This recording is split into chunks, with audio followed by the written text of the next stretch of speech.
Amém, glória a Deus. Sou o pastor Daniel.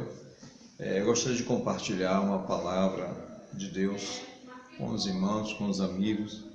Está no livro de 1 Coríntios, no capítulo 15, que diz assim no versículo 6: Depois disso apareceu a mais de 500 irmãos de uma só vez, a maioria dos quais ainda vive, e embora alguns já tenham adormecido, depois apareceu a Tiago e também a todos os apóstolos. Depois destes apareceu a mim, como a um que nasceu fora de tempo. Amém? De quem ele está falando fora de tempo? Está falando do apóstolo Paulo. O apóstolo Paulo, que antes era chamado de Saulo, quando ele diz nasci fora de tempo, ele está se referindo ao seu nascimento espiritual, quando ele teve uma experiência com o Senhor Jesus no caminho de Damasco, porque ele era um perseguidor da igreja. Ele, naquele caminho de Damasco, teve um encontro com o Senhor Jesus. Jesus já havia falecido, já havia morrido, havia ressuscitado dos mortos, e ali Paulo ouve uma voz que diz assim: Saulo, Saulo, por que você me persegue? E ele era chamado de Saulo, e ele diz: Senhor, quem és tu a quem eu persigo? E nesse momento Saulo já se encontra no chão, cego, e ouve a voz falar com ele, dizer: eu sou Jesus a quem você persegue.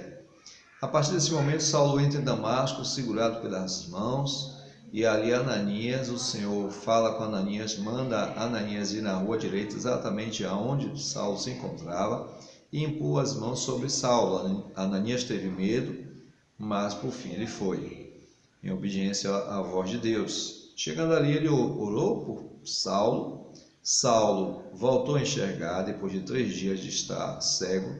A partir desse momento, Saulo ele larga seu cargo de um grande general romano, ele larga o seu soldo, aquele salário bom que ele recebia, o seu status, para seguir Jesus.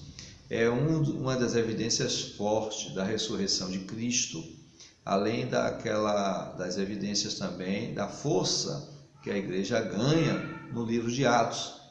O livro de Atos, irmãos, é um livro interessante porque ele registra a história da igreja. E outra prova da evidência realmente da ressurreição é a força da igreja. A igreja nasce no capítulo 2 do livro de Atos, onde diz: quando todos estavam reunidos no mesmo lugar, de repente veio um som impetuoso, encheu aquela casa onde todos estavam, e foram vistas por ele línguas repartidas como que de fogo. Ali nasce a igreja. Observamos que o irmão Pedro, ele negou Jesus 3 vezes, não foi? Ele negou Jesus quando ele vê Jesus ser preso. Ele, que era tão corajoso, se acovardou, mas depois da descida do Espírito Santo, aquele homem que se acovardou agora ganha grande coragem. E ele diz assim, quando estavam recriminando a evidência do falar-línguas, alguém disse assim: olha, eles estão possuídos de bebida, estão embriagados. Quem se levanta para defender a igreja? Pedro. E Pedro diz: não estão embriagados, mas eles estão cheios do Espírito Santo. Irmãos, a partir daí a igreja cresce, a igreja floresce, e o poder de Deus é manifestado na igreja depois que Jesus morre, depois que Jesus ressuscita. É no capítulo 2 que nasce a igreja de Cristo. Amém? E eu queria dizer para você que Jesus, ele de fato ressuscitou. Diz o texto ainda no versículo 14, que se Cristo não ressuscitou, inútil é a nossa pregação, como também a fé que vocês têm. Se Jesus não ressuscitou, não adianta você servir a Deus, porque não vai ter nenhuma validade. Mas se você ressuscitou, se Jesus ressuscitou, a sua fé, ela é viva, ela é poderosa e ela pode transformar vidas também. Amém? E eu queria fazer uma oração por você agora, que você orasse também, para que juntos nós chamássemos pelo nome do Senhor Jesus, porque Ele ressuscitou.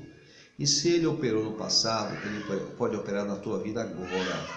Seja qual for a situação, seja qual for o problema, Jesus ressuscitou, meu irmão.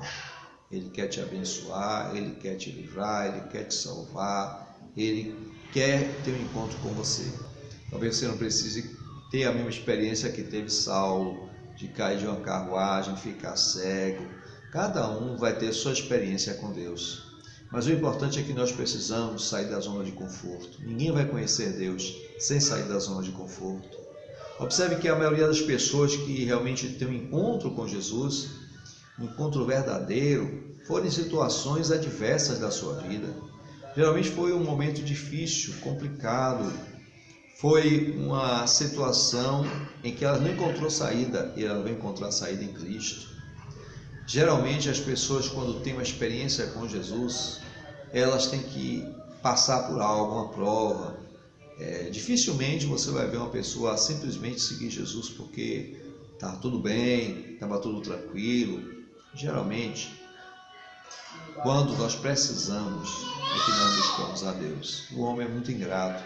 Nós não agradecemos a Deus pela vida, não agradecemos pelo ar, não agradecemos por nada. Mas quando nós precisamos, nós não lembramos de Deus. Não é verdade? Até o ateu, quando ele tem um problema, bate o pé, tem uma topada, quando ele se machuca, muitas vezes ele diz assim: ah, meu Deus, né? Porque até mesmo nessa hora a pessoa lembra de Deus, é o que está dentro do homem. Que Deus te abençoe, que Deus te guarde, que Deus te proteja. Fica com Deus, meu irmão, abre o teu coração, tenha uma experiência com Jesus, saia da tua zona de conforto e você vai ver Deus te abençoar e Deus te usar. E que a graça do Senhor Jesus, o amor de Deus e a comunhão do Espírito Santo seja com a tua vida. Fica na paz, em nome de Jesus. Amém.